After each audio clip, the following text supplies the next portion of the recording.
I'll have Saul come up, and he has a few things he wants to say.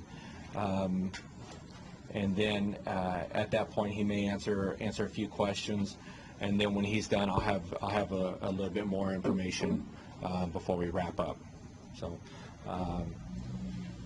if you have any questions pertinent to the case itself, I may defer to Detective Mellis, and then again, it may be, as you all know, it may be something that we just can't answer. So. Charlie, can you spell the detective's full name?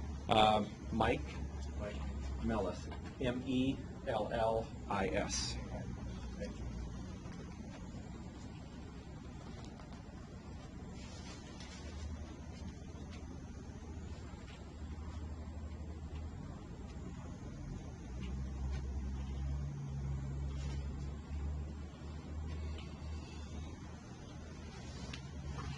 Charlie, you're there? Okay.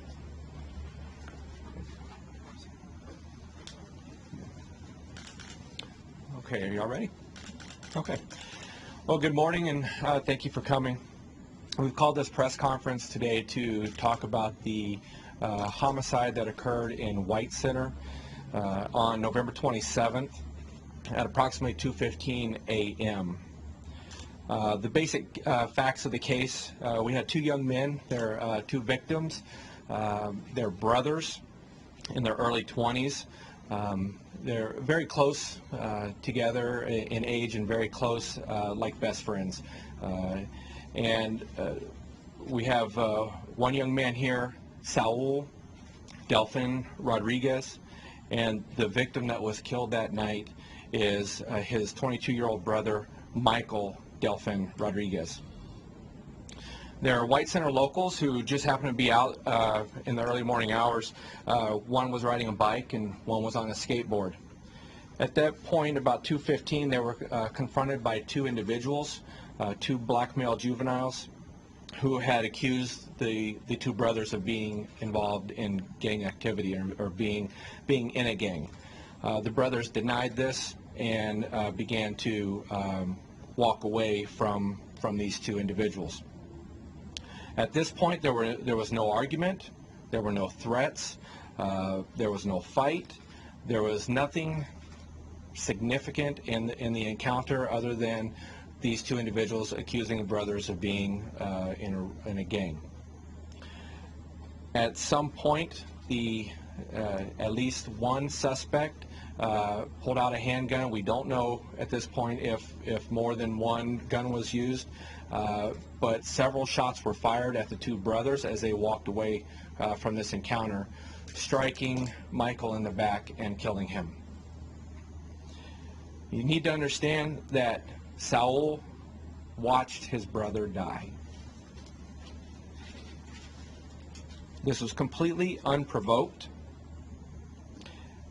We have witnesses that identified the suspects, again, as two black male juveniles. At least one of them was wearing red, which leads us to believe that they may have some gang involvement.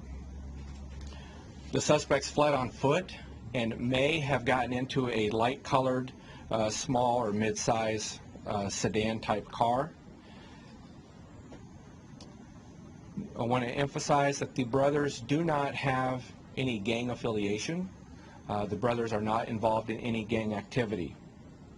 This was a case of mistaken identity.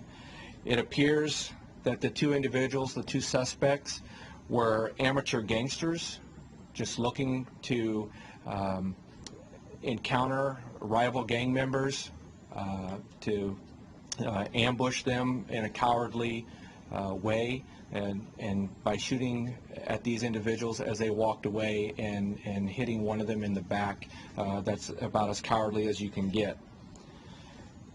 We truly believe that this was just a case of mistaken identity. We also want the public to understand that White Center is home to several families and many decent people that live there. This crime occurred on a public roadway. Granted, it was early in the morning, but anybody could have been hit by the rounds that were fired. So we are definitely asking for the public's help because these two guys are a danger to the public. At this point, I want to invite up Saul to speak about his brother. Okay. That day, me and my brother were just feeling like we had to go to the store because we were a little thirsty. So, you know, we do recognize that being outside around times we normally, you know, get accused of stuff like that. It happens to us all the time. And me and my brother have always been the smarter people to just look away, turn around, don't ever provoke anything. If people start trying to ask us about affiliation or anything like that, we always deny everything. And we have never been the type to talk back, to yell back at these people, you know, because we know that they're really dangerous. And just that day, me and my brother, is just like any other day that we're outside in the middle of the night. And, you know, we didn't think nothing of it because they looked like they were a bunch of kids to us, you know. That's the way I see it. They're just little teenagers that just wanted to go out and, I don't know, prove something to themselves or to whoever they were hanging around with. But I highly feel like they made a mistake and they did not intentionally try to kill somebody, but they need to realize what they did because my brother was the last person that should have died that day because he was all about his family. He's a grown man. He graduated high school. You know, the only thing in front of him was just taking care of his family and getting his working status back in order. So he had nothing to look forward to but good.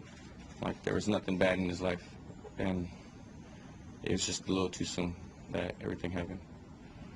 So these two guys, I feel like they wouldn't like I feel like they're really young, so they chances are that they're probably going around and talking to other people about it and this and that. I'm just hoping that somebody out there would be able to, you know, to contact anybody from our family or anybody from the police department or anybody that would be able to just help out, bring some closure to my mom because my mom's she's the one that's probably hurt the most out of everybody besides myself.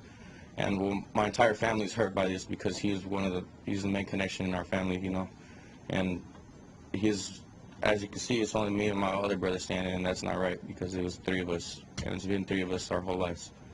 So it's just two of us up here. It's kind of sad and all in its own. And let's see, besides that, well, just my brother was a good person. He didn't deserve that. He's a person about his family values and his morals. You know, he never wanted to hurt anybody. He loved animals, and you know, was all around just a good person. He didn't deserve that. And I think that's all I got to say. Can you talk about at what point you realized that your brother had been shot, and just walk us through those few minutes? It was within seconds. We turned around, and as we turned around, I noticed that my brother, he did kind of like it wasn't really a scream. It was kind of like a yell, but it was like a yell from the inside. And I look over and I noticed that he's falling, and he fell flat on his back from when he got hit. Like I felt like he got paralyzed at the moment because when he was hit, he just, you know, he didn't walk or he didn't continue moving. He stayed down. I asked him to stay down because I thought he just got hit. Like it was a minor hit. I told him, I was like, don't move, just relax, and you know, just wait till we're safe, really, because at the point we didn't really feel safe because we felt like we were still getting shot at, and you know, I feel like it was a complete accident because just one, you know, I didn't expect one bullet to do so much damage, and you know, it was within a minute that he was gone, so that just wasn't fair. And Was he able to say anything to you? he wasn't able to say anything to me. He just looked at me when I was able to tell him that I loved him though before he passed. I grabbed him and told him that I loved him and to try to relax. And he couldn't breathe at the point, and yeah, that's pretty much it. He couldn't say anything to me, but I know he heard me. So. What do you want to say to the cowards who did this? The cowards did this, man. Basically, just like, you guys are gonna have to pay for it sooner or later. So rather now than eat you up the rest of your lives, because it will be in your conscience that you just took away somebody who didn't deserve to be taken away. You came face to face with them at a certain point. Can you describe any details, tattoos, just little specific things people can get them on? I wish I could. Like, I feel bad enough that I wasn't. See, like I said, me and my brother are so used to that kind of stuff that we weren't paying attention at all to them. Like, we just some other punk little kids again that are trying to mess with us again. So we just didn't pay any attention to them at all, like zero. It happens to us all the time when we're out in the street like that, and that's why we had turned around when they were still talking to. I guess they were still talking to us, but I felt the conversation had ended. So we turned around, and that's when, kids, big cowards, shoot at somebody when they're turned around, especially when they didn't say anything to intimidate them at all. We had nothing. We did not say anything in any kind of way that would make them think that we were trying to threaten them or at all. We were just trying to go on about our own business, and we were just trying to get home because we were tired that day. It was time to get home. Has your family started anything like a fund for your expenses regarding all this? Honestly, at the moment, I don't think we have. I was thinking about something maybe to help out my brother's dog, because he's really sick right now, and it's kind of sad that as soon as my brother dies, that now his dog seems like it's going to die too. So I've kind of been thinking about something with him, but we haven't really talked about it or got anything together, so not at the moment. So you were his older brother. Yes. I know you said this has been really difficult for your family. Can you talk at all about how everyone at home has been dealing with this the No sleep and a lot of crying. That's pretty much it. My mom has been the one. It's kind of hard to talk to her about anything. I understand giving my family space right now, because everybody's just coming to terms with everything, because it's still just kind of like it's not even real, like it just feels weird being up here without our other piece, So the best I could say would be just give them time. My family just needs a little time to get over things, and I know that they would like to see these people put away, but bottom line, my mom always said that it'll never bring Michael back, so I understand her on that part. But I do feel like these kind of people, I don't ever wish this upon anybody else, because it's the hardest thing I have to deal with, losing the person that you live with your entire life. I grew up with Michael my whole life. We've been together our entire lives. We've been together. We were in church together. We were, school together. We were everything together. And then for him just to get taken away like that, it's like the worst feeling ever. So I will hope these guys get taken away so they don't do that to anybody else. Did he have children? He did not. He had just a bunch of people that loved him. Tell us a little bit about your brother. He graduated from high school? He graduated from high school, and he had good standing in his job. It's just he got, at the moment, like, we were worrying a lot about our family values at the time. We were hanging out at the house a lot, just because we kind of, like, for a while I had moved away from my siblings, and because I was living by myself with my girlfriend, and my brother was like the only connection that I had between us, me and my family, because like a couple years we spread apart, we grow apart. And so my brother was the one that was always hanging out with me and hanging out with him. He was the one that kept us together. So, like, he was, like I said, a really, really important family connection to us. Like, he was that important. He was keeping us together. So, I hope things could still stay the same, but it's going to be a little hard. But Which high school did he go to? Which high school did he go to? He went to the alternative program, New Start, after high school. Well, everybody was kids, 30 years ago, like I said. But me and my brother, we were past that. We're grown. Like, we don't mess around like that anymore. Just stupid little stuff. Just like messing around in school, not going to school and this and that. Like, we used to do it all the time. But like, we got way past that. We grew up years ago, and we were just ready to move on with our lives and try to. Pretty much for our whole entire lives, the White Center, and right close to the Burien area is where we live by, but mainly White Center. Can you tell us a little bit about what it's like to live down there? You said you're always confronted.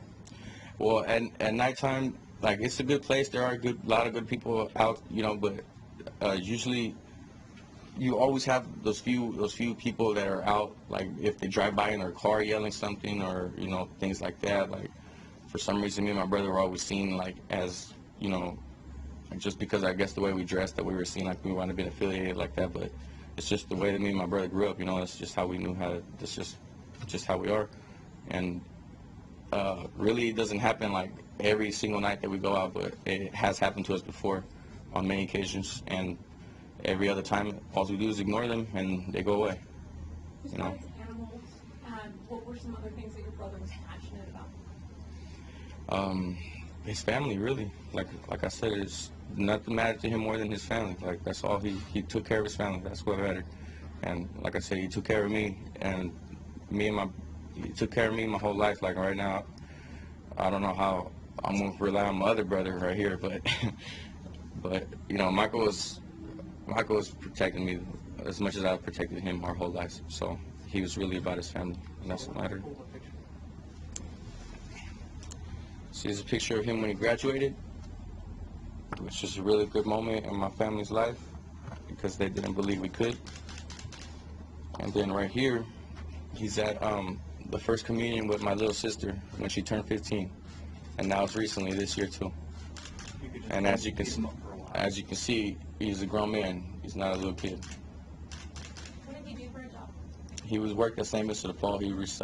He picked up donations from people's houses and brought them back to the work. So kind of like a truck driver. He was in the process of getting his truck license too, so he can drive more. Like I said, he was right before he was going to start everything.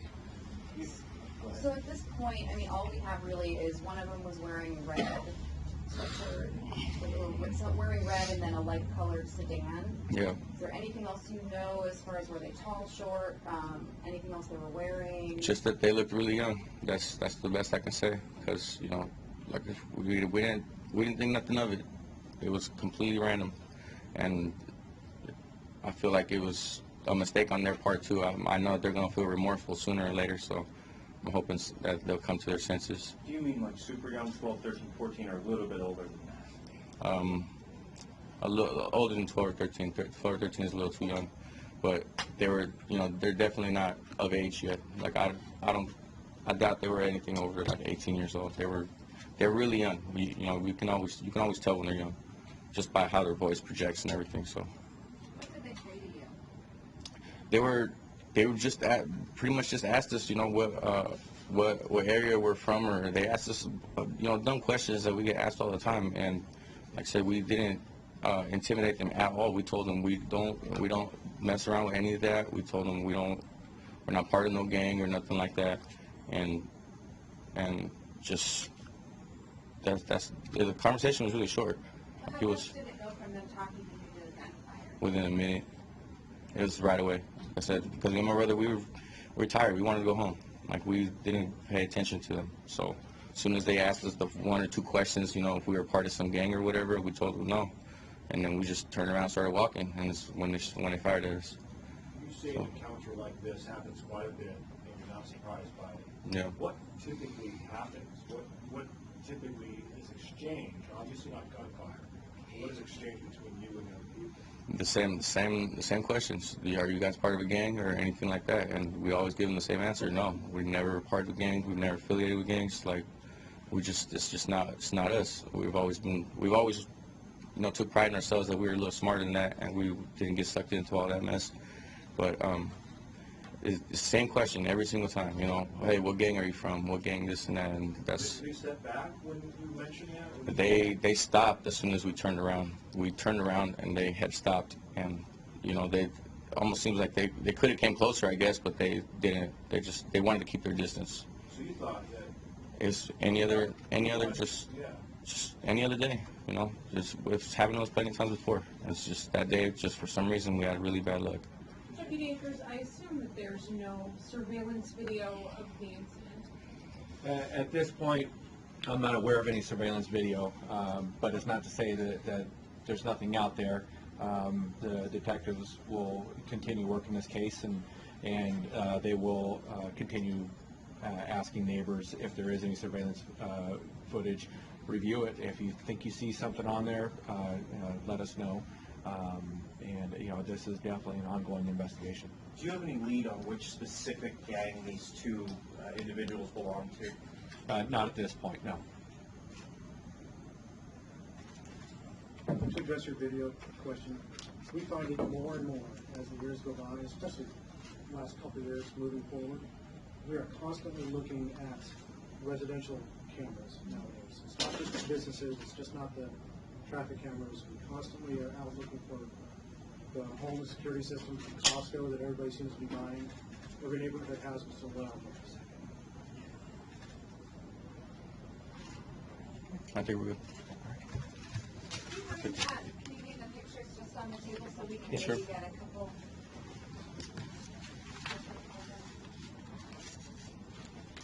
Okay, thank you.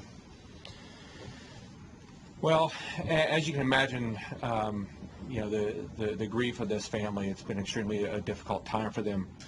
So we are, I hate to use the term begging for any leads, but if you know something, if you are out there and you know something, please contact us and let us know. We believe that the suspects may not have known for a period of time that they actually killed someone. We believe that because of their young age, they may have been running their mouth about what they did, either boasting about firing off some rounds, boasting at hitting somebody, but without the awareness that they actually killed somebody. So we're hoping that they did tell somebody. We're hoping that the suspects themselves may come forward after realizing what they actually did. We also want the public to understand that if you have knowledge of this, if you've aided these suspects in any way, that in itself is a crime. So bear in mind that when this case is solved, we will hold everybody accountable. And if you have some involvement in this, if you have some knowledge in this, and you don't come forward and present that information, and you are found out later to have knowledge and have some involvement, you will be prosecuted to the full extent of the law. So please come forward. You can do so anonymously. You can call, go to your local storefront office there in White Center. You can call 206-296-3311. You can call 911. You can stop a deputy or a police officer and let them know that you have some information in reference to this case, and they will get you in contact with Detective Mellis, the lead detective on the case. I'm sorry, Detective Allen. Okay, Detective Jim Allen is the lead detective on the case. But they will put you in contact with the detectives to relay the information that you have. So again, if you know something, please, for the sake of this family, please come forward and say something. Okay. Is there a reward at all? At this point, I don't know of any reward, but Beyond the standard Crime Stoppers typical reward we've had. okay. Were you guys able to recover the bullet, the round, or rounds? Is that something that... I'll leave that to Detective Mellis to answer. Did you recover any rounds? We recovered some physical evidence from the scene. I can't give the details, but there are things that the scientists are looking at right now. Can you say what type of round it was? I can't. Rather not. I'm just thinking if there's a family member that has like a 9mm Glock, and if the 9mm was used, and the family member says, "Hey, I've got a 9mm Glock. Hey, look at this. I'm missing some rounds." At some point, that information may come out, but at this point, it's critical to the investigation that it's not released. So. Any other questions? So you're a Spanish speaker? Yeah. One of the channels wanted to know if they could talk to you in Spanish. And- Complete Spanish interview. Yeah, it would go on the local Spanish.